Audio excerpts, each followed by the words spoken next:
हम कोशिश कर रहे हैं नाम जप की, और हमारे घर वाले मांस मदिरा सब कुछ चल रहा है। तो अब यही दुर्भाग्य है, ये दुर्भाग्य है कि ऐसा कुसंग मिला है।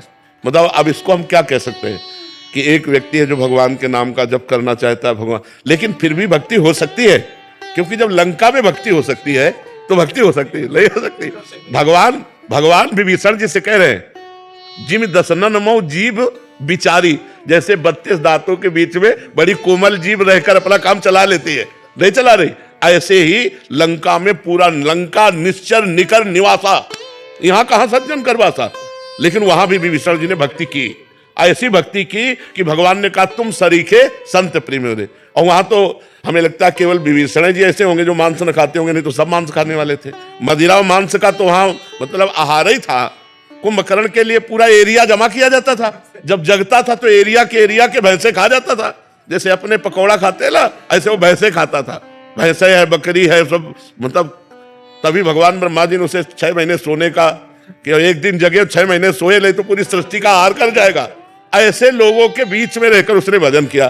तो आप घबराइए मत, वो जो जैसा करेगा वैसा फल पाएगा। आप अंदर ही अंदर राधा जपिए, अंदर इसलिए करें कि बाहर कंठी बांधोगे, तिलक बांधोगे तो मांस मदिरा पीने वाले लोग वो आपका हो सकता है विरोध करें। तो हमें लगता है भक्ति विरोध नहीं। अगर कोई कह रहा कंठी ना बांधो तो ये ले उतार के रख दिए। भक्ति अंदर का विषय है, बिल्कुल संसारी बन के रहो और अंदर राधा राधा जपो, तुम्हें भगवान की प्राप्ति होगी। भजन से भगवान की प्राप्ति होती है, ना कि बाबा जी बनने से भगवान की प्राप्ति होती है, ना कहीं भागने से भगवान की प्राप्ति होती है। सच्ची मानो, आप अपने घर में मेहनत की कमाई का जो अन्न पा रहे हो और जो भजन कर रहे हो, और कभी भूखे टूटे को आपने भोजन करा दिया, ये सबसे बढ़िया बात है। हम लोगों का हिसाब कटता है, जो हम वस्त्र पहने इसमें इसका भजन जाता है, जो प्रणाम करते हैं उनको भजन जाता है, जो भोजन देते हैं उनको भजन जाता है। ये सब फ्री नहीं है, यहाँ सबका टैक्स है। और अगर भजन कम पड़ गया तो हमको नरक जाना है। हरे शिष्ट धन शोक न हरई, सो गुरु गोर नरक मा पड़ई। अच्छा, आप इस भागवतिक टैक्स से बचे। मेहनत की कमाई से कपड़े पहनते हैं, मेहनत की कमाई खाते हैं, और अपनी मेहनत की कमाई दूसरों को भी दे देते हैं। गौ सेवा, संत सेवा, आए हुए अतिथि की, भिक्षुक की सेवा। तो गृहस्थी धर्म बहुत बड़ा है।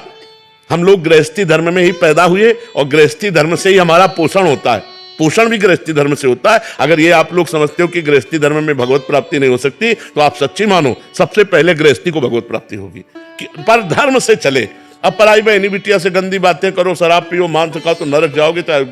और अगर अच्छे आचरण करोगे, 4 रोटी अपने से बचा करके गौ सेवा, संत सेवा में दे दी, तो वही तुम्हें भगवत प्राप्ति कराएगा। खूब नाम जप करो, कोई परेशानी नहीं। कहाँ भाग के जाओगे? आज हमें एकांत बता दो, कहाँ एकांत है? कहीं एकांत नहीं बचा। हिमालय में भी चले जाओ तो वहां भी लोग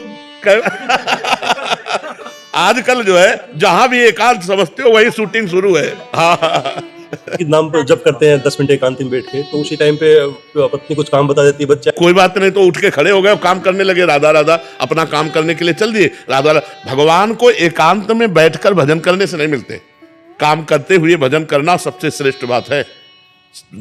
झाड़ू लगा रहे, फावड़ा चला रहे, व्यापार कर रहे हैं, पानी ला रहे, कुछ भी काम कर रहे, राधा राधा राधा राधा, क्या जाता है? माले चलाने से भगवान प्राप्त होते हैं, भगवान सुमिरन करने से प्राप्त होते हैं। हम सुमिरन करें भगवान का, माला के बिना सुमिरन करें। गिन लो भगवान, तुम गिन लो, वो तो सब जान ही रहे हैं। तो खूब भजन करो और गृहस्थी में रहो, और ये जरूर करो कि अपनी कमाई का 4 रोटी का हिस्सा कभी किसी भूखे को खवा दो, कभी किसी गाय को दे दो, कभी किसी बीमार को 10 रुपया तुम्हारे लग जाए। ये बढ़िया परोपकार ये गृहस्थी में जरूर करना चाहिए, और नाम जप करना चाहिए, और भगवान के आश्रित रहना चाहिए। आश्रित का मतलब नाथ सकल संपदा तुम्हारी, मैं सेवक समेत सुतनारी। बढ़िया भजन है, कोई परेशानी नहीं, कहीं भागने की जरूरत नहीं, ये सोचने की जरूरत नहीं कि बाबा जी ज्यादा भजन कर लेते हैं। ऐसे किया ना आपने, ऐसे इसका भी टैक्स है, हमारा भजन जाएगा आपके पास। आप साष्टांग लौट गए ना, ये खुशी की बात नहीं है।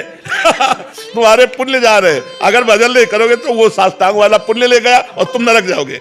बहुत होश की बात है, ये कोई खिलवाड़ नहीं। ये जो सिद्ध पुरुष भजन में निरंतर लगे, उन्हीं से जगत का कल्याण होता है, वही मंगल होता है। नहीं तो एक एक का टैक्स है।